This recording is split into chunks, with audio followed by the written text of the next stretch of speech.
Dear listeners, welcome to News and Views program. Next is an interview with Mr. E. Michael Jones, editor of Culture Wars online magazine. And the interview is about the U.S.-led strikes against Syria. Mr. Michael Jones, thank you very much indeed for being with us in this interview. You're welcome. Good to be here. Mr. Jones, according to a report by the so-called Syrian Observatory for Human Rights, the U.S. and its allies have carried out more than 50 air strikes against the Takfiri militants operating inside Syria. According to the UK-based group, the air raids were launched in northern and eastern Syria late on Monday, targeting militants from the ISIL and the Al-Qaeda-affiliated Al-Nusra Front. A dozen of civilians were also killed in the strikes. Do you see this as a project that the U.S. really wants to stop the terrorist group or not? Well, that's the big question right now. The question is this really an attempt to deal with ISIS, which is a significant threat, or is it really a covert way of restarting the war against Assad in Syria? That's the big question. And as of now, I mean, I can see evidence pointing in both directions. It's kind of hard to tell at this particular moment which way the United States is going on this. Pentagon spokesman Rear Admiral John Kirby said in a statement that the U.S. Army and partner nation forces are undertaking military action against ISIL terrorists in Syria using a mix of fighters, bomber and Tomahawk land attack missiles. Who is he referring to by saying partner nation forces? John Kerry said that there were 50 nations that agreed to participate in this. He didn't give a list of the 50 nations. That's an awful lot of people.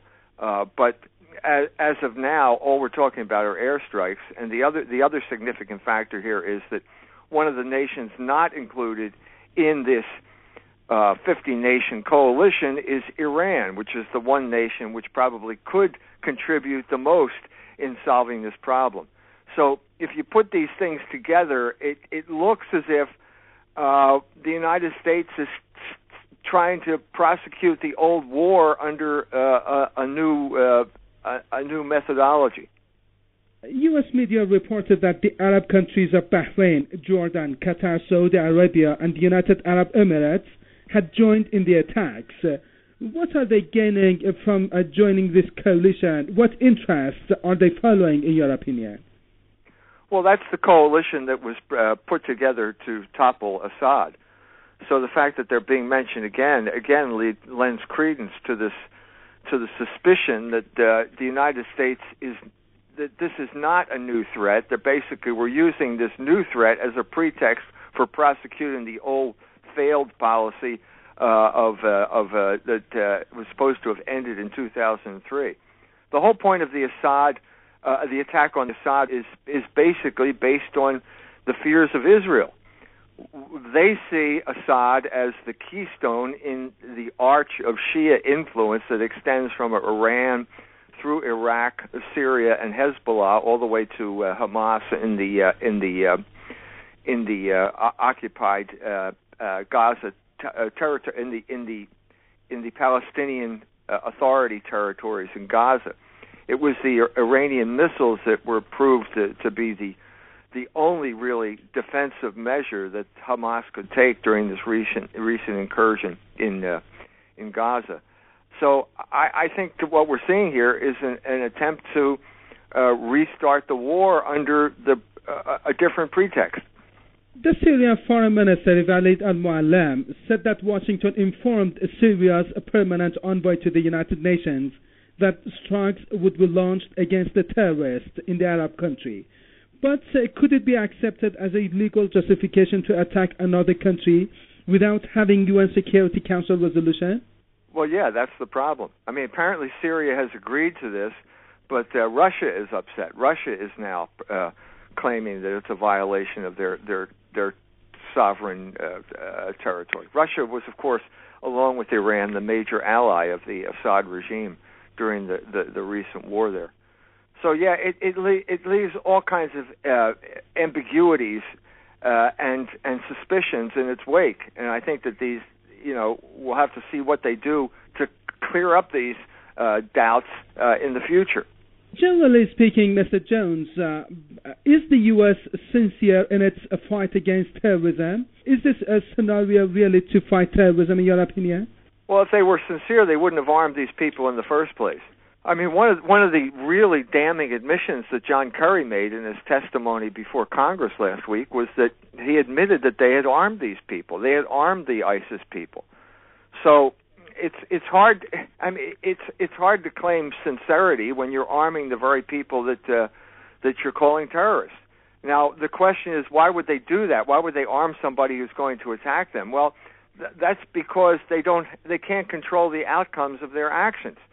This has always been a dangerous game, arming guerrilla or irregular warfare, because it tends to turn on the people who arm it, or who it's going to turn on is totally unpredictable.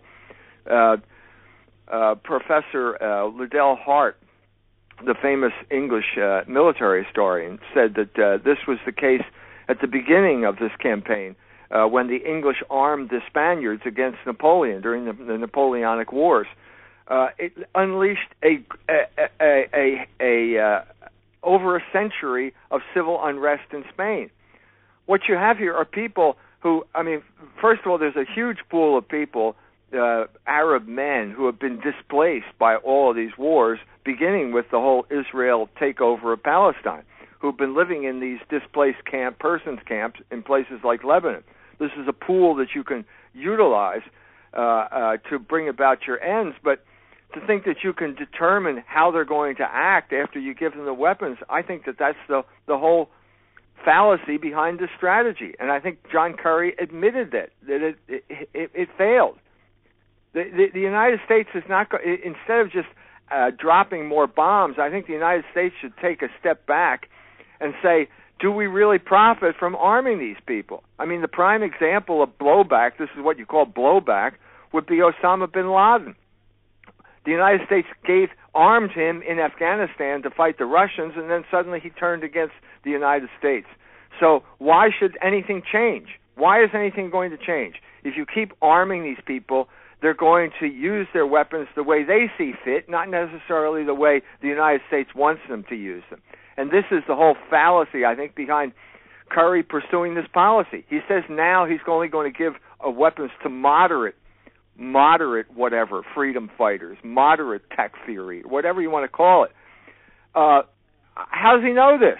How does anybody know this? And if you're not in control of the weapons, how can you predict what type of outcome you're going to have? So I just think the whole policy is flawed, and it needs to be abandoned and something new and more humane put in its place. Mr. Michael Jones, thank you very much indeed for your time. Appreciate it. You're welcome.